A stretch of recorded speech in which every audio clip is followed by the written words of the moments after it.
Actually குட்டீஸ் நான் வந்துட்டேன். மணி என்ன 4 ஆயிட்டு நான் வந்துட்டேன். 3லேருந்து 4 தாவிட்டேன் அப்படின்னு சொல்லலாம். வர வர ஒரு பஞ்சுவாலிட்டியே இல்லாமல் இருக்கிறேன். ரொம்ப அட்ட சோம்பேறி ஐட்டம் போல். அதுவும் இந்த மோடி சார் சொன்னதில் இருந்து இந்த சாரை வச்சுட்டு என்ன தான் செய்ய முடியும் அப்படிங்கிற மாதிரி ஆகிப்போச்சு. ஏன்னா சிலிண்டர் தட்டுப்பாடு நம்ம உலகத்தில் ரொம்ப ரொம்ப கஷ்டப்படுற விஷயம் அப்படின்னு பார்த்தீங்கன்னா சாப்பாட்டுக்கு தான். இந்த சாப்பாடு செய்கிறதுக்கு நமக்கு வந்து சிலிண்டர் இல்லைங்கும்போது ரொம்பவே எல்லாருக்குமே பிரச்சனையாக இருக்கும். அந்த பிரச்சனையை எப்படி ஈஸியாக ஹேண்டில் பண்ணுறது அப்படிங்கிறத நான் வந்து இன்றைக்கி சொல்ல போகிறேன்.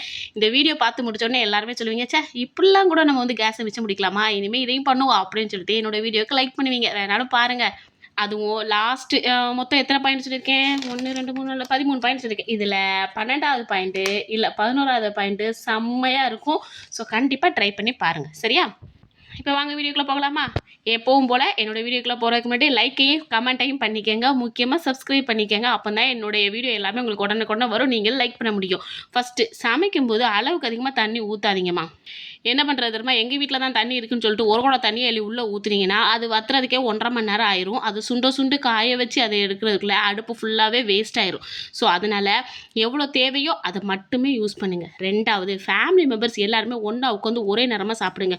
இந்த எப்படி சொல்லுவாங்க தெரியுமா? ஒரு ஆள் 9 மணிக்கு, ஒரு ஆள் 10 மணிக்கு, ஒரு நாள் 11 மணிக்குன்னு சொல்லிட்டு நிறைய பேர் வீட்டில் வந்து சாப்பிட்டுட்டு இருப்பாங்க. அப்படிலாம் முதல்ல ஒரு கண்டிஷன் போட்டுருங்க. அப்படிலாம் யாரெல்லாம் சாப்பிட வரீங்களோ அவங்களுக்கு வந்து சாப்பாடு சூடாக தரமாட்டோம், கண்டிப்பாக ஆறுனதான் தான் தருவேன் அப்படின்னு சொல்லிட்டு ஒரு கண்டிஷனை போடுங்க. தன்னை பாட்டில் எல்லாம் வந்து ஒழுங்காக உட்காந்து சாப்பிட உட்காந்துருங்க. ஏன்னா ஒவ்வொருத்தருக்கா தனித்தனியாக சூடு பண்ணிக்கிட்டே இருக்கிற நமக்கும் டென்ஷன் ஆகும். இதில் இன்னொரு விஷயம் என்னென்னா, இப்போ இருக்கிற கேஸ் பிரச்சனையில் நமக்கு அது வந்து செட்டும் ஆகாது. ஸோ அதனால எல்லோரும் ஒன்றா உட்காந்து சாப்பிடணுன்ட்டு ஒரு ரூல்ஸை முதல்ல கொண்டு வாங்க. 3வது ஸ்டவ்வில் வைக்கிறதுக்கு முன்னாடி அதை நல்லா தொடச்சிட்டு வைங்கப்பா. ஏற்கனவே நிறைய வீடியோவில் நான் வந்து சொல்லியிருப்பேன். ஏன்னா தொடச்சிட்டு வைக்கும்போது அது வந்து சீக்கிரத்தில் நமக்கு வந்து ஹீட்டே ஆயிரும். அப்படி நீங்கள் ஹீட் ஆகலை அப்படின்னா நீங்கள் துடைக்காமல் வச்சிங்கன்னா அது தண்ணி வத்துறதுக்கே ஒரு செகண்டாவது நமக்கு வந்து கேஸ் இதாகும். அதனால் நீங்கள் வந்து எப்போவுமே தொடச்சிட்டு வைக்கிறது ரொம்ப ரொம்ப நல்லது. 4வது சமைச்ச உடனே மறக்காமல் ரெகுலேட்டர் ஆஃப் பண்ணுங்க. நிறைய பேருக்கு இது ஏதோ ஒரு பெரிய மலையை சாதிக்கிற மாதிரி நினைப்பாங்க. ச்சே ஆஃப் பண்ணணுமா, அதான் ஸ்மெல்லு தான் வரலையே அப்படின்னு நினைப்போம். ஏன்னா நானே அந்த சோம்பேறியில் ஒரு கழுதையாக இருந்தேன் அப்படின்னே சொல்லலாம். ஸோ அந்த அட்டை சோம்பேறியிலேருந்து இப்போ கொஞ்சம் நல்ல சோம்பேறியாக இருக்கேன். ஸோ அதனால் நான் இப்போ என்ன பண்ணுவேன்னா ரெகுலேட்டரை ஆஃப் பண்ணி வச்சிடுறது.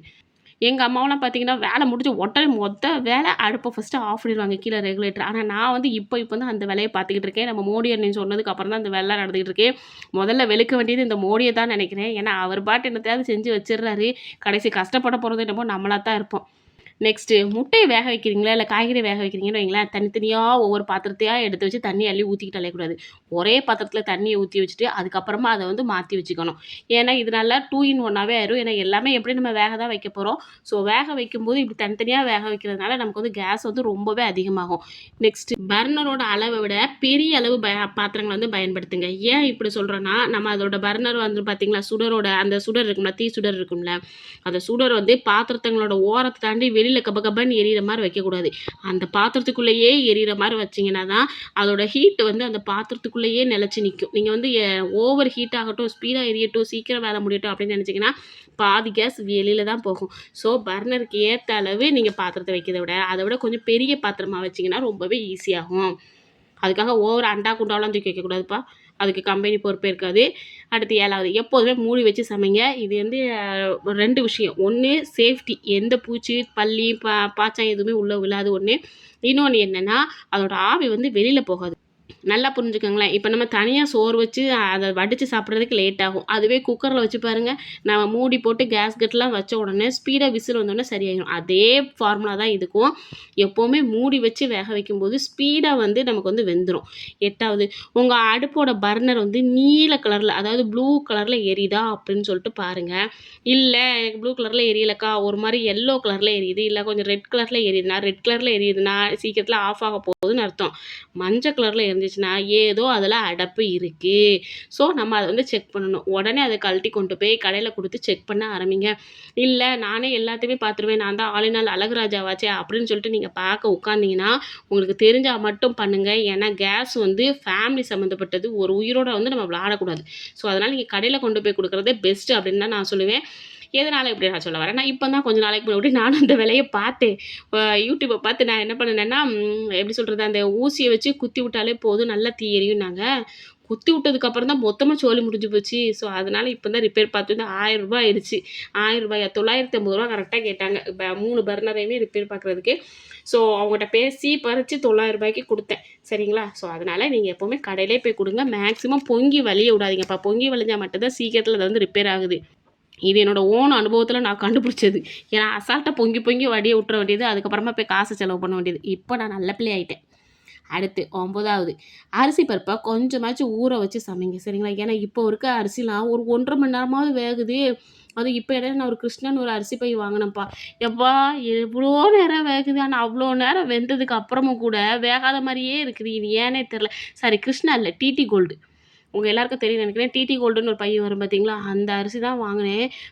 வேகுது என்னமோ அவங்க ஐயா வீட்டு காசில் வெந்த மாதிரி வெந்துக்கிட்டே இருக்குது. சரி வெந்திருக்குன்னு சொல்லிட்டு வடித்து வச்சா அப்படி பருக்கையாக இருக்குது. ஸோ இந்த மாதிரி அரிசியெல்லாம் கொஞ்சமாச்சும் நம்ம வந்து ஊற வச்சுக்கோங்க. ரேஷன் பருப்புலாம் நீங்கள் யூஸ் பண்ணுறதா இருந்தால் கொஞ்சம் ஊற வச்சு சமைச்சு பாருங்கள், சீக்கிரத்தில் வெந்துடும். அப்படி இல்லைன்னா பருப்பு வேக வைக்கும்போது ஒரு 2 சொட்டு வந்து விளக்கெண்ணெய் ஊற்றி பாருங்கள், இன்னும் ஸ்பீடாகவே வந்து நல்லா வெந்துடும். 10வது பாயிண்ட்டு, குக்கரில் சாதம் வைக்கும்போது டிஃபனில் ஒரு காய்கறி வச்சு ஒரே ஒரு விசில் வச்சுருங்க. எதனால அப்படின்னு பார்த்தீங்கன்னா, நம்ம குக்கரில் எப்படியும் சாப்பாடு வச்சுருவோம், அப்படி தானே? சாப்பாடும் வெந்த மாதிரி ஆயிடுச்சு, டிஃபன் பாக்ஸில் ஒரு காய்கறியும் வச்சுட்டோன்னா இதுவும் வெந்த மாதிரி ஆயிடுச்சு. அப்போ 2 in 1 ஆயிரும். எப்படி நம்ம ஐடியா? 11வது பாயிண்ட்டு, அம்மா இவ்வளோ நேரமாக என் வீடியோ பார்க்குறீங்களா? யாராவது ஒருத்தராவது லைக் பண்ணியிருக்கீங்களா? வர லைக்கே பண்ணுறதில்ல போல். ஒரு 10 நாள் கேப் விட்டேன் பார்த்தியா, உடனே அக்காவை மறந்துட்டு இல்லை எல்லாருமே. 3 மணிக்கு வர்ற அக்காவே மறந்துட்டீங்களே இப்படி. உண்மையில ரொம்ப மனசு சங்கடமாக இருக்குப்பா. கொஞ்சமாச்சும் லைக்கை பண்ணுங்கப்பா. என்னை இப்படி மறப்பீங்க நான் எதிர்பார்க்கவே இல்லைம்மா. கொஞ்சம் கமெண்ட்டில் வந்து அட்டண்டன்ஸ் போட்டுப்பாங்க, நான் இருக்கேன்க்கா அப்படின்னு சொல்லிட்டு. அப்போ தான் கொஞ்சமாச்சும் மனசு சந்தோஷமாக இருக்கும். என் குரல்லே உங்களுக்கு தெரிஞ்சிருக்கும். வர கொஞ்சம் வருத்தத்தோடு தான் நான் வீடியோ போடுறேன். ஏன்னா எல்லோரும் என்னை மறந்த மாதிரியே எனக்கு ஒரு ஃபீல் ஆகுது. சரி, இப்போ வாங்க வீடியோக்குள்ளே போகலாம். மறக்காமல் இருக்கிறதுக்கு ஒரு லைக்கையும் ஹைப்பையும் பண்ணிவிட்டு போங்கம்மா தங்கங்களா. ஒரு கமெண்ட்டையும் பண்ணுங்கள், நான் இருக்கேன்க்கா அப்படின்னு சொல்லிட்டு கொஞ்சம் மனசுக்கு ரிலாக்ஸாக இருக்கும். காய்கறி முக்கால் பதம் வந்த உடனே நீங்கள் என்ன பண்ணுங்க, ஸ்டவ்வை வந்து ஆஃப் பண்ணிடுங்க. ஆஃப் பண்ணிவிட்டு க்ளோஸ் பண்ணி வச்சுருங்க. ஏன்னா அந்த ஆவிலே அது சூப்பராக செம்மையாக வெந்துடும். ஃபுல்லாக வேகணுங்கிற அவசியம் இல்லை, முக்கால் பதம் வெந்தாலே போதும். சரியா? 12வது, முடிஞ்ச வரை இண்டக்ஷனே யூஸ் பண்ணுங்கள். ஏன்னா இப்போ இருக்க சிச்சுவேஷனில் கேஸ் கிடைக்கிறது ரொம்பவே கஷ்டமாக இருக்குது. பட் கரண்ட்டு நமக்கு கிடச்சிக்கிட்டு இருக்கிறதுனால நீங்கள் இண்டக்ஷனே யூஸ் பண்ணுங்கள். முக்கியமாக காஃபி, டீ இதை மாதிரிலாம் யூஸ் பண்ணிக்கோங்க. அடுத்த இண்டக்ஷனே யூஸ் பண்ணிக்கோங்க. நெக்ஸ்ட்டு கிட்டில் யூஸ் பண்ணுங்கள். என்ன எல்லார் வீட்லேயும் கிட்டில் இருக்காது, பட் அது வந்து ரொம்ப ஒன்றும் விலை கிடையாது, கொஞ்சம் கம்மி தான். மீஷோலேயே நமக்கு வந்து அவைலபிளாக இருக்குது. ஸோ கிட்டில் வந்து யூஸ் பண்ணுங்கள். ஃப்ளாஸ்க் யூஸ் பண்ணுங்கள். ஏன்னா வெந்நி, காஃபி இதெல்லாம் எடுத்து நீங்கள் ஏற்கனவே போட்டு வச்சுட்டு அடிக்கடி சூடு பண்ணாமல் இந்த மாதிரி ஃப்ளாஸ்கில் ஊற்றி வச்சுக்கிட்டிங்கன்னா உங்களுக்கு ரொம்ப யூஸ்ஃபுல்லாக இருக்கும். அவ்வளோதான்ப்பா எனக்கு தெரிஞ்ச நான் செய்கிற எல்லா குட்டி டிப்ஸ் எல்லாத்தையுமே ஃபாலோ பண்ணி உங்கள்கிட்ட நான் சொல்லியாச்சு. நீங்களும் இதை ஃபாலோ பண்ணுங்கள். அக்காவை பிடிச்சதுன்னா, அக்காவோட வீடியோ உங்களுக்கு பிடிச்சுன்னா லைக்கையும் ஷேரையும் கமெண்ட்டையும் பண்ணி விட்ருங்கப்பா. எனக்காக கொஞ்சமாச்சும் பண்ணி விடுங்க. வர ரொம்ப லோவாக போனோன்னா மனசு கொஞ்சம் சங்கடமாக இருக்குது. ஒரு 10 நாள் காணாமல் போனதுக்கே நீங்கள் எல்லோரும் மறந்துட்டீங்களேன்ட்டு. போங்க, உங்கள் எல்லார் மேலேயும் நான் ரொம்ப கோவமாக இருக்கேன். வீடியோ பிடிச்சா லைக் பண்ணுங்கள், ஷேர் பண்ணுங்கள், கமெண்ட் பண்ணுங்கள், சப்ஸ்கிரைப் பண்ணுங்கள். டாட்டா, பாய்மா.